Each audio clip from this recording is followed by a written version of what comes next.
여러분, 요즘 86세 된 할머니 한 분이 사람들의 화제가 됐습니다. 성함이 박망래 할머니이신데, 이분이 얼마나 대단한 분인가 하면 유튜브 스타입니다. 그 분이 나오는 영상을 보는 고정 구독자가 86만 명이 넘습니다. 얼마나 대단한 분인지 얼마 전엔 그 유튜브 CEO인 그 수잔 워치스키라는 사람이 이 박망래 할머니를 만나기 위해서 한국에 왔었을 정도입니다. 대단한 분이죠. 86만 명 구독자를 거느린 분이니까요. 그런데 이분의 과거는 참 비참했습니다. 말 그대로 부도난 수표 같은 인생이었습니다. 1947년에 이남 사녀의 막내로 태어났다고 아버지가 이름을 박망래라고 지었어요. 아니, 사람이 강아지도 아니고. 옛날 어른들은 왜 그렇게 딸들을 홀대했는지 몰라요. 6.25 때 오빠 둘이 죽었는데 아버지가 딸들은 공부시킬 필요도 없다고 학교도 안 보내서 학교도 못 간 분입니다. 결혼하고 더 인생이 꼬였습니다. 20살에 결혼을 했는데 아이 셋을 낳고 남편이 가출했습니다. 돌아오지 않습니다. 그래서 혼자서 그 아이 셋을 기르기 위해서 온갖 고생을 당한 겁니다. 안 해본 일이 없을 정도입니다. 새벽부터 나가서 파출부 세탕을 뛰고 식당에 가서 설거지하고 자정을 넘어서 집에 들어오기가 반복되는 거예요. 여러분, 참 안타까운 인생이었죠. 그런데 어느 날 손녀딸 때문에 그 인생의 변화가 찾아왔습니다. 박막내 할머니가 치매 초기 진단을 받았습니다. 그랬더니 손녀가 할머니 여행 같이 간다고 회사 사표 내고 할머니를 모시고 호주로 여행을 가서 할머니 영상을 찍고 또 할머니의 일상을 찍어서 유튜브에 올렸는데 이게 대박이 난 겁니다. 86만 명이나 고정적으로 그 영상을 보게 된 거예요. 여러분, 이 박막내 할머니 어떤 기자가 인터뷰하면서 오늘날 청춘들에게 할머니 하시고 싶은 얘기가 없냐라고 물었더니 이렇게 얘기하셨다고 해요. 절대로 희망을 놓지 말라고. 희망을 던져버렸으면 다시 죽으라고. 인생은 끝날 때까지 끝난 게 아니다 라고 했다는 거예요. 사랑하는 성도 여러분, 혹시 살아가면서 내 인생이 부도난 수표 같다라는 마음을 갖고 계신 분들이 계십니까? 아무리 사방을 돌아봐도 희망의 그림자조차 찾기 어렵다라는 마음을 가진 분들이 계십니까? 여러분, 그럼에도 불구하고 포기하지 말아야 합니다. 희망의 끈을 놓지 말아야 합니다. 살아나면 언젠가는 해 뜰 날이 오겠지, 이런 막연한 기대 때문에 희망을 놓지 말고 포기하지 말라는 게 아닙니다. 우리를 향한 주님의 약속 때문에 그렇습니다. 여러분, 하나님은 우리에게 약속하시고 그 약속을 지키시는 분이세요. 자, 오늘 1절 말씀해 보니까 바사왕 고레스 원년에라고 했습니다. 언제입니까? 주전 538년입니다. 바벨론 땅의 주인이 바뀐 해입니다. 바벨론 땅의 주인이 바벨론에서 바사, 페르시아로 바뀐 해입니다. 그러니까 이스라엘 백성들이 포로로 그 땅에서 살면서 절망이 더욱 깊었던 해입니다. 왜 그럴까요? 여러분 생각해 보세요. 어떤 사람이 회사에 다녔는데 그 회사가 망했습니다. 회사가 다른 회사로 넘어갔습니다. 그리고 회사에 다니던 사람들이 얼마나 불안하겠습니까? 미래에 대해서, 삶에 대해서 얼마나 많은 고민이 있겠습니까? 고용은 보장될지, 나의 미래는 어떻게 될지 얼마나 불안했겠습니까? 이스라엘 백성들이 그랬어요. 지금 땅의 주인이 바뀐 거예요. 바벨론 땅에 포로로 끌려가서 사는데 그 땅의 주인이 바벨론에서 페르시아로 바뀌게 된 거예요. 얼마나 그들이 혼란스럽고 절망스러웠을까요? 그런데 여러분, 놀라운 사건이 일어납니다. 깜짝 놀랄 이야기를 듣게 됩니다. 귀를 의심하게 될 정도의 이야기를 듣게 됩니다. 고레스 왕이 해방을 선언하는 거예요. 이스라엘 성들에게 고국으로 돌아가라는 거예요. 고국으로 돌아가서 성전을 재건하라라는 것입니다. 여러분, 그 이야기를 듣고 얼마나 놀랐을까요? 오늘 그 내용이 우리가 읽은 2절, 3절 말씀에 나오잖아요. 바사왕 고레스는 말하노니 하늘의 하나님 여호와께서 세상 모든 나라를 내게 주셨고 나에게 명령하사 유다 예루살렘의 성전을 건축하라 하셨나니 이스라엘의 하나님은 참신이시라. 너희 중에 그의 백성 된 자는 다 유다 예루살렘으로 올라가서 이스라엘의 하나님 여호와의 성전을 건축하라. 그는 예루살렘에 계신 하나님이시라. 아멘. 여러분, 하나님께서는 누구의 마음을 움직이면 절망 가운데 있는 이스라엘 성들의 삶 가운데 쨍 하고 해가 뜰지 정확하게 아셨다라는 거예요. 하나님께서 누구의 마음만 움직이면 그들의 인생이 절망이 아니라 희망이 될 것인지, 이스라엘 성들이 고국으로 돌아갈 뿐만 아니라 거기서 성전에 재건할 모든 것도 공급받게 될지를 하나님은 정확하게 아셨던 거예요. 그게 바로 고레스였습니다. 여러분, 이 고레스가 이스라엘 성들에게 고국으로 돌아가서 성전 재건하라라고 하면서 성전 재건에 필요한 모든 것을 공급해 줍니다. 여러분, 그 말씀이 4절에 있죠. 그 남아있는 백성이 어느 곳에 머물러 살든지 그곳 사람들이 마땅히 은과 금과 그 밖의 물건과 짐승으로 도와주고 그 외에도 예루살렘에 세울 하나님의 성전을 위하여 예물을 기쁘게 드릴지니라. 이스라엘 성들이 고국으로 돌아갈 때 그들에게 재정을 도와주라는 거예요. 그들이 고국으로 돌아가서 성전 재건할 필요를 공급해 주라라고 칙령을 선포한 거예요. 여러분, 이스라엘 성들에게 어떤 희망도 없었어요. 그들에게 미래도 없었습니다. 그런데 하나님께서 세계의 권력자의 마음을 감동시키사 놀라운 역사를 일으키셨다라는 거예요. 그런데 여러분, 그것이 그리 놀랄 일이 아닙니다. 예정에 없던 일이 갑자기 이루어진 것도 아닙니다. 어쩌다가 우연하게 그 일이 일어난 게 아닙니다. 그 일은 엄중한 하나님의 계획이었고 하나님의 약속의 실현이었습니다. 여러분, 오늘 1절 말씀에 우리가 놓치지 말아야 될 말씀이 있습니다. 바사왕 고레스 원년에 여호와께서 예레미야의 입을 통하여 하신 말씀을 이루게 하셨다라는 겁니다. 여러분, 이미 이스라엘 성들이 멸망당하기 전에 하나님께서 해방을 약속하셨습니다. 그래서 예레미야가 선포했지요. 여러분, 예레미야 25장을 보면 이스라엘이 폐허가 되어 놀랄 일이 될 것이고 70년 동안 바벨론 왕을 섬길 것이지만 70년 만에 해방되고 돌아오게 될 것이다 라고 예레미야 선지자는 선포했어요. 그것은 하나님의 약속이었습니다. 여러분, 더 놀라운 말씀은 이사야의 예언이에요. 이사야가 활동했던 시대는 언제입니까? 주전 740년부터 680년입니다. 여러분, 이스라엘 성들이 고레스의 칙령에 의해서 고국으로 돌아간 첫 번째 해가 주전 537년입니다. 그러니까 그때로부터 150년, 아니 200년 전에 이사야 선지자가 고레스의 이름을 언급하면서 해방을 선포했던 적이 있었어요. 그 말씀이 이사야 44장 26절부터 나오는 말씀이죠. 멸망당한 예루살렘에 사람이 살고 성이 다시 세워지고 황폐한 곳이 복구될 것이라. 누구를 통해서? 고레스를 통해서.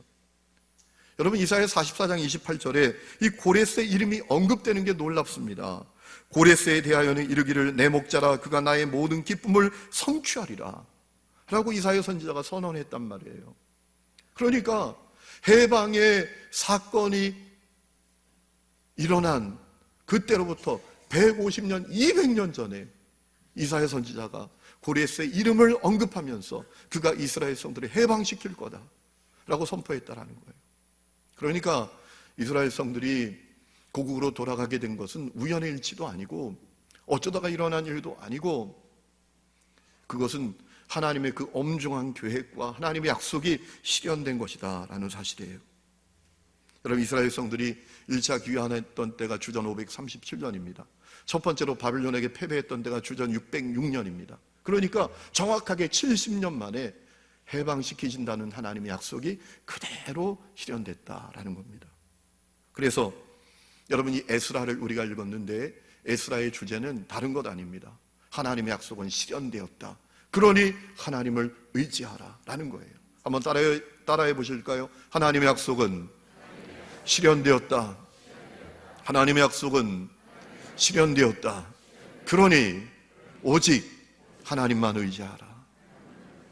그것이 우리가 오늘 읽은 이 에스라의 주제입니다. 여러분, 사실 에스라서만이 아니라 그 주제를 가진 것, 에스라서만 그 주제를 가진 것이 아닙니다. 우리가 가진 이 성경이 그 주제를 갖고 있어요. 여러분, 이 성경 속에 무엇이 가득합니까? 하나님의 약속과 그 하나님의 약속의 실현이 가득합니다. 대표적인 것이 범죄하고 타락한 인간을 구원하신다는 약속이 실현되었죠. 창세기 3장을 보면 아담과 하와가 범죄하고 타락합니다. 하나님께서 금지하신 열매를 따먹습니다. 그래서 그들이 타락합니다. 멸망당할 사람들이 되었습니다. 그런데 하나님께서 그들을 어떻게 회복시키실지, 어떻게 구원하실지 바로 약속하시지 않았습니까? 여러분, 창세기 3장을 보면 그런 말씀이 있습니다. 하나님께서 아담과 하와를 미혹한 그 사단 뱀에게 이렇게 말씀하셨어요. 너로 여자와 원수가 되게 하고 여자의 후손이 너의 머리를 상하게 할 것이다 라고 했습니다.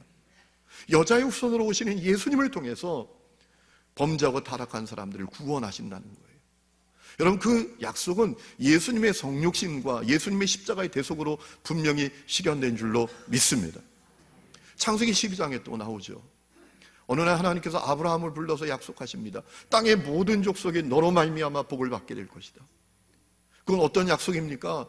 범죄하고 타락한 모든 사람들이 아브라함의 후손으로 이 땅에 오시는 예수님을 통해서 구원받게 될 것을 말씀하신 거잖아요. 여러분, 그 약속은 그대로 실현이 됐습니다. 마태복음 1장 1절을 보면 어떻게 말씀이 시작되고 있습니까? 아브라함과 다윗의 후손 예수 그리스도의 계보라. 주님이 말씀하신 대로 아브라함의 후손으로 오시는 예수님을 통해서 온 세상이 구원받는 길이 열리게 되었다라는 겁니다. 사랑하는 성도 여러분, 오늘 여러분의 인생이 부도난 수표와 같으십니까? 하나님을 바라보고 하나님의 약속을 신뢰할 수 있기를 주의 이름으로 축원합니다. 하나님은 약속을 지키시는 분이에요. 하나님의 약속은 부도나지 않습니다. 이 성경 속에 하나님의 놀라운 약속이 가득합니다. 구원하시겠다, 보호하시겠다, 인도하시겠다, 동행하시겠다, 치료하시겠다, 건져내시겠다, 감당치 못할 시험당함을 허락지 않겠다, 합력하여 선을 이루겠다. 놀라운 약속들이 가득한데 그 약속은 실현되는 약속인 것을 믿으시기 바랍니다. 그 약속은 부도나지 않아요. 여러분의 인생 가운데 실현될 것입니다. 그래서 바울도 고린도서 1장 20절에 보면 증언하죠. 하나님의 약속은 얼마든지 그리스도 안에서 예가 되니 그런즉 우리가 아멘함으로 하나님께 영광을 돌리게 되느니라. 하나님의 약속을 신뢰해야 한다라는 거예요. 자, 그렇다면 하나님의 약속을 신뢰한다는 것은 뭘까요? 여러분, 하나님의 약속을 신뢰한다는 것은 뜬구름 잡는 거 아닙니다. 막연하고 모호한 거 아닙니다. 아주 구체적인 것입니다. 저는 오늘 말씀을 준비하면서 하나님의 약속을 신뢰한다는 것은 뭘까 묵상할 때 주님께서 세 가지 답을 저에게 주셨어요. 첫 번째는 절대 낙심하지 않는 겁니다. 절대로 낙심하지 않는 거예요. 여러분, 하나님을 신뢰한다는 것은 절대로 낙심하지 않는다는 것입니다. 사실 우리가 예수를 믿는다는 것은 무엇인가 하면 낙심 금지 구역으로 들어가는 거예요. 누가 예수를 믿게 됐다라고 한다면 이제 그는 낙심하지 않는 구역으로 들어오게 된 거예요. 여러분, 오늘 우리가 말씀을 보면 말이죠, 하나님께서 이 70년 만에 이스라엘 성도를 해방시키시는 이 약속을 실현하는 데에는 그 약속을 믿고 낙심하지 않는 주인공들이 있었어요. 대표적으로 두 사람을 우리가 꼽을 수 있습니다. 누군가 하면 에스라와 스룹바벨이에요. 여러분, 에스라서는 1장부터 10장까지 되어 있잖아요. 그게 두 부분으로 나뉠 수 있습니다. 1장부터 6장까지는 스룹바벨이 1차로 귀환해서 성전을 재건하는 내용이에요. 그리고 7장부터 10장까지는 에스라가 두 번째로 이제 바빌론에서 예루살렘으로 돌아와서 영적 부흥을 일으키는 내용이에요. 여러분, 하나님께서 하나님의 약속을 실현하는 데 있어서 두 사람이 있었어요. 스룹바벨, 에스라. 그런데 그 두 사람의 특징이 있습니다. 그들은 둘 다 낙심을 모르는 사람이었어요. 여러분, 에스라가 주전 458년에 2차 귀환을 이끌었습니다. 이 에스라는 제사장 후손입니다. 그 가문에 사독이라는 유명한 제사장이 있었어요. 여러분, 에스라서 7장 6절을 보면 이 에스라가 대단한 영향력을 가진 사람이었던 것을 느끼게 됩니다. 왕에게 구하는 것을 다 허락받는 사람이었어요. 바벨론 포로 가운데 살지만 엄청난 영향력을 가진 사람이었다라고 생각해 볼 수 있는데, 여러분, 에스라 7장 10절을 보면 놀라운 말씀이 나옵니다. 에스라에 대해서 이렇게 소개하고 있습니다. 뭐라고 소개하는가 하면 에스라가 여호와의 율법을 연구하여 준행하여 율례와 규례를 이스라엘에게 가르치기로 결심하였더라. 자, 세 가지 말합니다. 에스라는 누구냐? 그는 하나님의 말씀을 연구하는 사람이었다. 그는 하나님의 말씀을 지키는 사람이었다. 그리고 그 말씀을 사람들에게 가르치는 사람이었다. 여러분, 이것이 우리에게 필요합니다. 지난주 유기성 목사님이 쓴 글을 제가 읽어봤더니 그분이 그런 얘기를 하더라고요. 오늘 한국교회 문제는 뭐냐 하면 예수님에 대해서는 너무나 많이 공부하는데 그 예수님과의 관계는 너무나 희미해져 있다는 거예요. 예수님을 아는 것이 목적이 아니라 그 예수님과 동행하는 게 목적이 되어야 된다. 여러분, 이 에스라의 특징은 하나님의 말씀을 자기가 공부합니다. 연구합니다. 그리고 거기서 끝나는 게 아니에요. 그 하나님의 말씀을 자기가 지킵니다. 그리고 그 하나님의 말씀을 사람들에게 가르치고 전하는 거예요. 여러분, 이것은 무엇을 말하는 걸까요? 에스라는 낙심을 모르는 사람이었다라는 겁니다. 자, 에스라는 바벨론 포로에서 살아가요. 포로지에서 살아갑니다. 여러분, 포로 생활 가운데 있지만 언제 이 민족이 해방될지 기약도 없지만 에스라는 낙심하지 않습니다. 그래서 하나님의 말씀을 공부합니다. 하나님의 말씀을 지킵니다. 그리고 하나님의 말씀을 가르칩니다. 여러분, 이것이 결코 쉬운 것이 아닙니다. 어떤 사람이 사업도 가정도 다 망하고 절단이 났습니다. 그런데 그가 성경을 공부합니다. 그리고 그 말씀대로 살려고 몸부림칩니다. 그리고 사람들에게 그 말씀을 전하고 전도합니다. 그런 사람이 있다면 그는 어떤 사람일까요? 하나님을 신뢰한다는 말입니다. 낙심하지 않는단 말입니다. 여러분, 실망하고 낙심한다면 이럴 거 아니겠어요? 말씀은 무슨 말씀? 말씀 지켜봐야 소용도 없어. 이건 누구한테 전해? 이럴 거란 말이에요. 에스라는 바벨론에서 포로로 살아가면서도 하나님의 말씀을 공부하고 그 하나님의 말씀을 지키고 그 하나님의 말씀을 사람들에게 가르치려고 몸부림쳤어요. 그는 낙심을 모르는 사람이었다라는 거죠. 여러분, 스룹바벨도 마찬가지입니다. 스룹바벨은 왕족입니다. 여호야긴 왕의 손자입니다. 그는 이제 고레스로부터 유대 총독으로 임명받은 사람이에요. 그가 예루살렘으로 돌아가서 했던 일은 성전을 이스라엘 성들과 함께 재건하는 일입니다. 그가 성전을 재건할 때 많은 어려움이 있었습니다. 많은 방해가 있었습니다. 도전이 있었습니다. 그래서 중단되기도 했습니다. 그런데 그는 포기하지 않습니다. 낙심하지 않습니다. 다시 도전했습니다. 그래서 성전 재건을 완수해냈습니다. 여러분, 스가랴 4장 7절을 보면 이 스룹바벨에 대해서 스가랴 선지자가 뭐라고 선포합니까? 큰 산아, 네가 무엇이냐? 스룹바벨 앞에서 평지가 될 것이다. 여러분, 스룹바벨은 낙심을 모르는 사람이었다라는 거예요. 사랑하는 성도 여러분, 오늘 여러분의 인생이 부도난 수표가 될 수 있습니다. 그런데 그럼에도 불구하고 확실한 한 가지가 여러분에게 있어요. 주님이 여러분과 함께 계시는 것입니다. 주님은 여러분과 함께 하십니다. 그것은 분명한 현실입니다. 우리가 믿어야 될 어떤 사실 교리가 아니라 우리 안에 분명히 이루어진 실제입니다. 여러분, 우리는 이렇게 기도하지 말아야 합니다. 주님, 나와 함께 해주세요. 이런 기도하지 말아야 합니다. 우리의 기도는 이런 기도가 되어야 되죠. 주님, 내가 주님이 나와 함께 계신 것을 잊지 않게 해주세요. 주님 우리와 함께 하시잖아요. 그러니 낙심하지 마시기를 축원합니다. 낙심하지 마세요.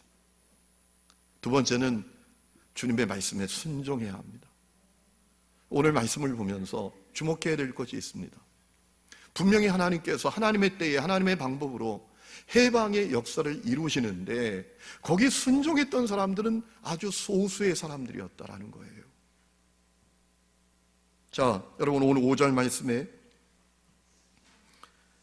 이런 말씀이 있습니다. 자, 고레스가 이스라엘 성들에게 고국으로 돌아가라, 가서 성전을 재건하라 라고 선포하고 명령했더니 이에 유다와 베냐민 족장들과 제사장들과 레위 사람들과 그 마음이 하나님께 감동을 받고 올라가서 예루살렘의 여호와의 성전을 건축하고자 하는 자가 다 일어났다라고 했습니다.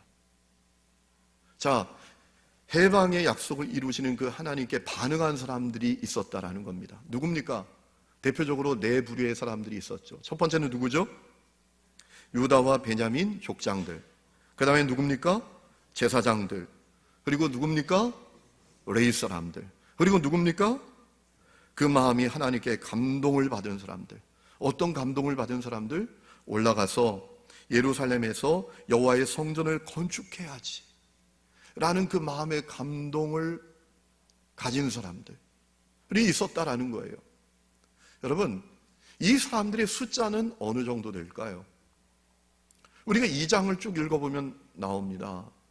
2장을 보면 그들이 누군지, 그들의 숫자가 몇 명이었는지 우리가 분명히 알 수 있는데 2장 64절 이하를 보면 그들의 숫자가 49897이었습니다.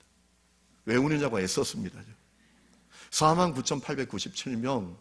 많죠? 많지 않아요. 여러분, 이때 바벨론에서 포로로 살아가는 이스라엘 백성들의 숫자는 적게 잡으면 200만, 많게 잡으면 300만이었대요. 자, 적게 잡아보자고요. 200만 명 잡아보자고요. 그러면 49,897명은 그들의 몇 프로입니까? 2.5%에 불과해요. 2.5%의 사람들에 불과하다는 거죠. 여러분, 우리가 주목해야 될 것은 하나님께서 이스라엘 백성들에게 해방의 약속을 이루어 가시는데 거기에 반응했던 사람들은, 그 말씀에 순종했던 사람들은 아주 소수였다라는 거예요. 200만 명 중에 2.5%에 지나지 않았다라는 거예요. 여러분, 한국 사람들하고 유대인들하고 비슷한 면이 있어요. 어떤 면이 비슷할까요? 세계 어디 갖다 던져놔도 살아남아요. 그러니 유대인들도 바벨론의 포로로 끌려가서 70년 세월 살면서 삶의 기반을 많이 잡았을 거예요. 뭐 장사도 하고 또 일도 하면서 거기서 삶의 기반들을 잘 잡았을 거예요. 여러분, 그거 다 놔두고 1500km 걸어서 예루살렘으로 돌아가고 폐허가 된 고국으로 가서 폐허가 된 성전 재건하는 거 절대로 쉽지 않은 일이었어요. 그러나 그럼에도 불구하고 하나님의 해방의 약속을 실현하는데 순종했던 사람들이 있었다라는 거죠. 2.5%의 사람들. 그리고 그들만이 하나님의 해방의 약속의 실현을 보게 되었다라는 겁니다. 여러분, 하나님의 회복의 역사가 아무리 커도 그 역사는 순종 위에 이루어진다라는 겁니다. 여러분, 순종이 쉽지 않아요. 자, 생각해 보세요. 내 인생이 부도난 숲표 같아요. 내 인생이 엉망이 됐습니다. 가정은 깨지고 사업은 망하고 직장에서 해고되고 건강은 지금 너무나 쉽지 않게 되었고, 그런 가운데 주님의 말씀에 순종하는 것이 쉽습니까? 자, 지금 사업 망해서 갈 바를 알지 못하는 사람에게 주님 말씀하십니다. 목회자를 통해서 말씀하십니다. 순원들을 통해서 말씀하실 수도 있어요. 기도 좀 해라. 기도해라. 콧방귀 끼는 사람들이 있어요. 무슨 기도? 이렇게 주님은 말씀하실 수도 있어요. 너 주님의 나라와 주님의 의를 먼저 구하라. 지금 내 상황을 알긴 하는 거야. 목사가 세상을 안 살아봐서 그래. 아니, 내 상황이 지금 어떻게 됐는데, 내 코가 석자인데 그의 나라와 그의 의를 구하라고? 정말 답답해. 이러기가 쉽지요. 여러분, 하나님의 약속은 그 말씀에 순종하는 사람들을 통해서 이루어지는 것을 믿으시기 바랍니다. 하나님께서 분명히 하나님의 때에 이스라엘 백성들에게 해방의 약속을 실현하기를 원하셨어요. 그래서 고레스를 통해서 분명히 말씀하셨어요. 돌아가라고. 그런데 거기에 순종했던 사람들은 2.5%에 불과했다라는 거예요. 저는 우리 하나님교회 성도들이 그 2.5%에 들어가는 사람들이 될 수 있기를 주의 이름으로 축원합니다. 여러분의 인생이 부도난 숲표 같을 때, 그때 주님께서 여러분에게 말씀하시는 것이 있을 수 있어요. 거기 순종하셔야 돼요. 그 순종 위에 하나님의 역사는 실현되는 거예요. 하나님의 약속은 이루어지는 거예요. 여러분, 이제 다음 주 월요일부터 우리가 마가다락방 기도회가 시작됩니다. 여러분의 인생이 부도난 숲표 같은 분들 계시죠? 오늘 하나님께서 고레스를 통해서 이스라엘 백성들에게 선포했던 것처럼 하나님께서 이상일 목사라는 이 사람을 통해서 여러분에게 주님의 말씀을 들려주고 계세요. 기도하라고. 순종의 역사가 있기를 주의 이름으로 축원합니다. 순종하면 그 약속의 실현을 보는 거예요. 세 번째는 예배 회복해야 합니다. 예배를 회복해야 돼요. 여러분, 우리가 이 바벨론에서 예루살렘으로 돌아간 이스라엘 백성들을 에스라를 읽으면서 쭉 보면 중요한 사실을 하나 발견하게 되는데요. 그들은 성전 재건보다 예배 회복에 우선순위를 두었다라는 겁니다. 오늘 우리가 두 번째 읽은 에스라 3장을 보면 분명히 알 수 있습니다. 3장 1절을 보세요. 3장 1절을 보면 각자 성읍에 살던 이스라엘 자손들이 7째 달에 이르러 예루살렘에 모였다라고 했습니다. 이스라엘 성들이 7월에 모였다는 것, 이게 대단히 중요합니다. 7월에 예루살렘에 모였다는 것은 그들이 예배를 회복하기를 원했다라는 겁니다. 여러분, 7월 달은 대단히 중요한 달입니다. 이 7월 달은 중요한 예배들이 많이 들어있는 달입니다. 여러분, 유대력으로 7월은 1월입니다. 7월 달이 새해입니다. 신년입니다. 여러분, 이 7월 달에 중요한 예배가 많았는데 1월 1일, 7월 1일이 아주 중요한 예배의 날입니다. 나팔절이라고 부릅니다. 제사장이 나팔을 부 하고 불면 사람들이 다 하던 일을 그만두고 노동을 중지하고 성회로 모여야 합니다.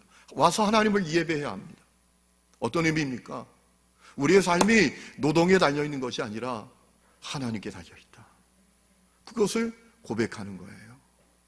그리고 10일이 되면 7월 10일, 1월 10일이 되면 대속죄일 예배를 드립니다. 하루 종일 아무 일도 하지 않고 금식하면서 자기의 모든 죄를 철저하게 회개하는 날입니다. 어떤 의미가 있을까요? 우리의 삶이 노동에 달려있는 것, 우리의 노력, 우리의 수고에 달려있는 게 아니라 거룩에 달려있다. 그래서 모든 죄를 철저하게 회개하는 예배를 드렸어요. 그리고 15일부터는 한 주일 동안 초막절을 지켰습니다. 초막절이라고 했던 것은 들판에 가서 초막을 짓고 일주일 동안 거기 지내면서 지킨 절기였기 때문에 그래요.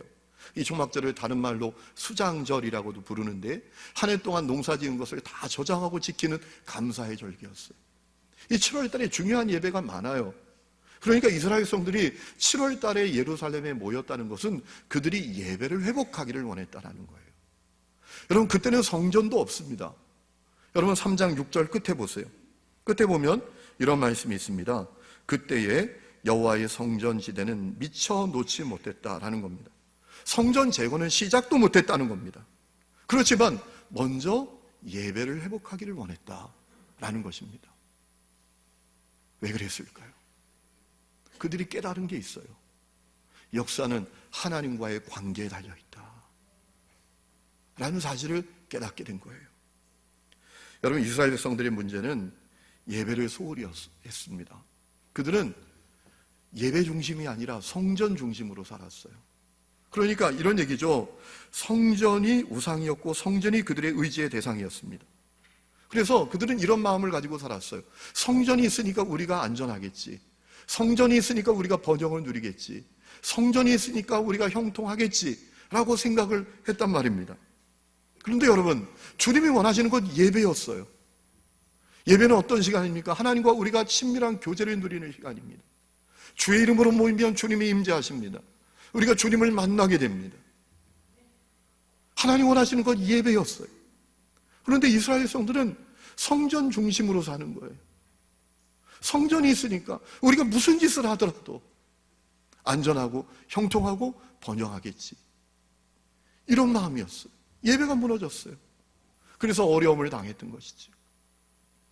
뼈아프게 그것을 깨닫고 이스라엘 백성들이 이제 하나님과의 관계가, 예배가 우리의 삶을 결정한다라는 사실을 깨닫게 된 거예요. 그래서 성전은 못 세웠지만 그들이 모여서 예배를 회복하기를 원했다라는 겁니다. 오늘 3장 쭉 읽어보면 여러분 얼마나 철저하게 예배를 드립니까? 2절 말씀 보세요. 이스라엘 하나님의 제단을 만들고 우상의 제단 다 치워버리고 이제 하나님의 제단 만들고 예배를 합니다. 하나님의 사람 모세의 율법에 기록한 대로, 오직 하나님의 뜻대로만, 하나님이 가르쳐 주신 대로만 그들이 예배를 시작했는데 번제를 드렸다라고 했습니다. 3절 끝에 보면 아침 저녁으로 여호와께 번제를 드렸다라고 했습니다. 4절에 보면 초막절을 지켰고 번제를 매일 정수대로 날마다 드렸다. 타락한 왕들, 타락한 제사장들, 타락한 지도자들에 의해서 중단된 예배를 회복하기를 원했다라는 겁니다. 하나님과의 관계가, 예배가 역사를 결정한다, 우리의 삶을 결정한다 라는 사실을 깨닫게 된 것입니다. 사랑하는 성도 여러분, 여러분도 예배를 회복하시기를 축복합니다. 여러분 삶이 어려워지면 많은 사람들이 예배부터 중단합니다. 예배의 자리에서 사라집니다. 그거 옳은 방법 아닙니다. 어렵고 힘들수록, 내 인생이 부도난 수표 같으면 같을수록 우리는 더 예배를 붙들어야 돼요. 예배를 사모해야 합니다. 예배 가운데 주님이 여러분 만나 주십니다. 그 고난을 이길 힘을 주십니다. 문제의 답도 주십니다. 생명력도 주십니다. 여러분, 오늘 우리의 삶이 예배당 중심이 되지 말고 예배 중심이 되어야 돼요. 오늘 여러분 예배당 아름다운 거 자랑하지 말고 예배하는 여러분의 모습이 아름다워져야 돼요. 하나님이 영과 진리로 예배하는 사람들을 찾으십니다. 예배할 때마다 임재하십니다. 여러분, 그렇기 때문에 하나님을 신뢰한다는 것은 예배를 회복하는 거예요. 오늘 여러분에게 예배가 회복될 수 있기를 주의 이름으로 축원합니다. 오늘 말씀 마칩니다. 제가 얼마 전에 카이 아이들먼이라는 미국의 유명한 주목받는 목회자가 쓴 Don't Give Up이라는 책을 본 적이 있는데, 거기서 카이 아이들먼 목사님이 자기 교회 그 젊은 부부 얘기를 소개하더라고요. 어느 날 그 병원에서 젊은 부부로부터 급히 신방와달라는 얘기를 듣습니다. 이제 불이 나게 쫓아가는데 말이죠, 이제 아이를 출산할 때가 된 거예요. 아이 이름까지 다 전했습니다. 릴리라는 이름을 전했어요. 그런데 문제는 복중에 있는 아기의 심장 소리가 안 들리는 거예요. 그래서 이제 급히 목사님 와달라고 뛰쳐갔는데 이미 애가 죽었어요. 아이를 사산하게 됐어요. 가족들이 모여서 다 울고 있어요. 그 남편 집사님이 죽은 아이를 끌어안고 엉엉 울고 있어요. 거기에다 대고 무슨 말을 합니까? 그 상황에 사람 말이 무슨 위로가 되겠습니까? 그래서 아무 말도 못하고 그냥 옆에 서 있는데 한참이 지난 다음에 그 죽은 아기를 안고 있던 남자 집사님이 이런 얘기를 하더래요. 목사님, 지금이 제가 믿는다고 말했던 것을 정말로 믿는지 알 수 있는 순간이겠지요? 목사님, 지금이 제가 믿는다고 말했던 것을 정말로 믿는지 알 수 있는 순간이겠지요? 라고 하더라는 거예요. 이 칼 아이들먼 목사님이 그에게 다가가서 그를 붙들고 간절히 뜨겁게 기도를 하기 시작했어요. 놀라운 사실은 기도하고 있는데 옆에 있는 그 가족들과 임산부가 찬양을 하기 시작하는 거예요. 그 찬양의 내용은 그럼에도 불구하고 하나님을 신뢰한다, 하나님을 높인다, 찬양을 올려드리더라는 거죠. 그래서 이 칼 아이들먼 목사님이 위로하러 갔다가 위로받고 온 거예요. 격려하러 갔다가 격려받고 온 거예요. 사랑하는 성도 여러분, 우리가 믿는다고 말했던 것을 정말 믿는지 알 수 있는 순간이 있습니다. 내 인생이 부도난 수표처럼 되는 때예요. 사업은 망하고 경제적으로 파탄당하고 건강 잃어버리고 믿었던 사람들에게 배신당하고 그리고 버림을 당하고 시험에 낙방하고 가정 깨지고 직장 잃어버리고 그런 때라고 생각해 볼 수 있죠. 여러분, 혹시 여러분 그런 가운데 계신가요? 여러분, 이때에도 하나님을 신뢰할 수 있기를 주의 이름으로 축원합니다. 하나님, 우리가 알지 못하는 큰 그림을 그리고 계세요. 하나님 절대로 우리를 포기하지 아니하십니다. 여러분, 우리가 포기하려고 할 때 하나님은 새 역사를 시작하시는 분이세요. 우리가 그것을 믿어야 돼요. 신뢰해야 돼요. 그래서 내 인생이 부도난 수표 같을 그때에도 낙심하지 말고 다시 예배를 붙들고 주의 말씀에 순종하는 그 걸음을 우리가 걸어가야 될 줄로 믿습니다. 여러분, 히브리서 11장을 보면 믿음의 선진들의 명단이 쭉 나옵니다. 그 가운데 주목해야 될 분이 있죠. 아브라함이. 아브라함이 하나님의 약속 믿고 떠났다가 부도난 수표 같은 인생이 됐잖아요. 너로 복이 되게 한다. 너로 말미암아 모든 민족이 복을 받는다. 얼마나 놀라운 약속이었습니까? 그런데 그 약속이 부도난 수표 같아요. 그 인생이 부도난 수표처럼 됩니다. 아니, 복음 고사하고 이집트에 국제 난민 신세가 되어서 내려갑니다. 먹고 살기 힘들어서 말이죠. 굶어 죽게 생겨서 말이죠. 거기다가 조카 롯에게 좋은 땅 다 뺏기고 전쟁에 휘말리고 100살이 되도록 아들 하나 없고, 여러분 부도난 수표 같은 인생 아니에요? 그런데 아브라함은 끝까지 하나님을 믿어요. 낙심하지 않아요. 바랄 수 없는 가운데에도 끝까지 하나님을 바라요. 그래서 하나님의 약속을 실현받게 되었죠. 여러분, 칼 알드먼 목사님이 그 책에서 천상에 있는 아브라함의 편지라고 소개하더라고요. 자기가 상상해서 상상력을 동원해서 오늘 그 인생이 부도난 수표 같은 사람들에게 아브라함이 보낸 편지를 자기 나름대로 써서 소개하는 거예요. 제가 그것을 읽고 오늘 말씀을 마치려고 합니다. 참 은혜가 돼서요. 천상에 있는 아브라함의 편지입니다. 알죠? 인생이란 것이 기대처럼 그렇게 술술 풀리는 것이 아니죠. 당신만 그런 게 아니에요. 누구나 다 그렇더라고요. 나도 그랬으니까요. 나는 계획이 있다고 생각했죠. 그래서 기다리고 또 기다렸어요. 나는 점점 늙어갔고 결국 살아와 난 멋쩍게 서로 머리를 극적이게 되었죠. 하지만 포기하지 않았어요. 실망과 환명을 느끼더라도 계속 믿으세요. 혼란스럽고 혹시 하나님의 계획을 놓친 게 아닌가 하는 의문이 들더라도 계속 믿으세요. 자신의 방식으로 일하려다가 상황이 더 악화되었더라도 계속 믿으세요. 큰 그림이 있어요. 지금 거기서는 보이지 않겠지만 여기 구름 위에서는 믿기 어려운 광경이 눈앞에 펼쳐지고 있어요. 퍼즐이 한 조각씩 맞춰지고 있어요. 그러니 그 그림을 향해서 포기하지 말고 나가세요. 그림이 아주 마음에 들 거예요. 우리가 약속할게요. 계속 믿으세요. 포기하지 마세요.